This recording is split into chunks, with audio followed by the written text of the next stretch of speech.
उस टॉपिक पे आएंगे। यहाँ जरा फिर से एक चीज़ को समझें कि आमतौर पे देश में ये धारणा रहती है कि राजनीतिक तौर पे क्योंकि विभाजक रेखा इतनी तीखी रहती है कि ऑलमोस्ट इनेमी जैसे ही फीलिंग रहती है लोगों के बीच। लेकिन कल जो विजुअल दिखा उसमें दिख रहा था कि प्रधानमंत्री नरेंद्र मोदी किस प्रकार से शशि थरूर हों, मनीष तिवारी हों, आनंद शर्मा हो, एकदम कम्फर्ट के साथ दोनों बातचीत कर रहे थे। पीएम भी इस तरह से कर रहे थे और शशि थरूर भी वैसे ही बात कर रहे थे जैसे आप लोग पीएम मोदी से बात करते हैं। तो ये कम्फर्ट ये क्या कहता है? देखिए, इस कंफर्ट का पिच मोदी जी नहीं बनाया था।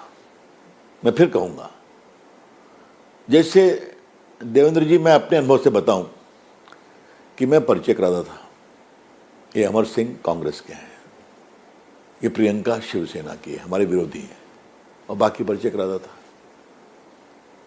तो अमर सिंह भी बोलते थे कि हम हिंदुस्तान में इनके प्रखर विरोधी हैं, लेकिन यहां हम हिंदुस्तान को रिप्रेजेंट करने आए हैं, आतंकवाद के खिलाफ हम एक हैं।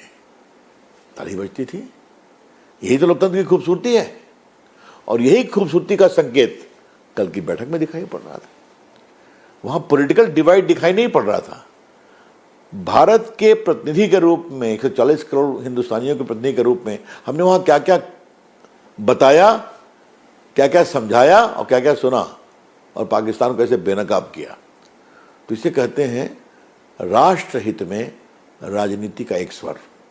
मैं रिपीट करूंगा, राष्ट्रहित में राजनीति का एक स्वर, ये कल दिखाई पड़ा। एक चीज़ कहते हैं टोन एंड टेनर। तो शशि थरूर जो फीडबैक दे रहे होंगे या जो बात कह रहे होंगे, मनीष तिवारी जो कह रहे होंगे, आनंद शर्मा जो कह रहे होंगे, या इस तरह से कनिमोझी की बात कर लें, अभिषेक बनर्जी, इस तरह के दूसरे नेताओं की बात कर लें, क्या टोन और टेनर एक ही तरह का था और एक ही सुर में, कि सब एक सुर में ही बोल रहे थे? कोई ऐसी भी चीज़ की सरकार को डिस्कम्फर्ट करने वाली बात इन नेताओं के द्वारा? ऐसा तो मुझे नहीं लगा।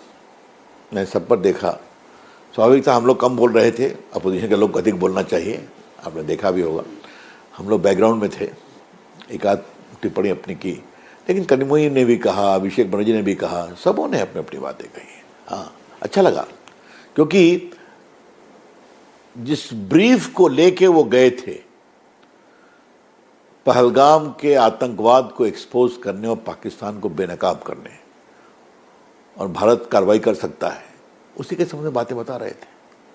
और कई जो लोग पनामा गए थे, कोलंबिया गए थे, वहाँ के भारतीयों ने उनका स्वागत किया, तो बहुत लोग खुश थे।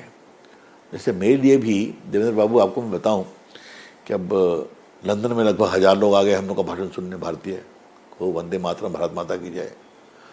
बर्लिन में आए, सबसे तो जब कोपेनहेगन में हुआ, वहाँ भी 500 लोग थे हॉल में, पाकिस्तानी पहुँच गए, 10-15 हल्ला करने लगे।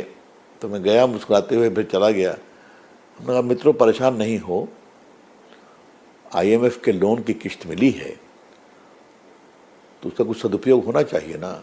हम लोग को हर जगह वाहवाही मिल रही है, तो डांट पड़ी होगी पाकिस्तान से, कुछ तो करके दिखाओ। तो भाड़े के लोग आए हैं, चले जाएंगे 10 मिनट में। चले गए, बिल्कुल 10 मिनट में चले गए।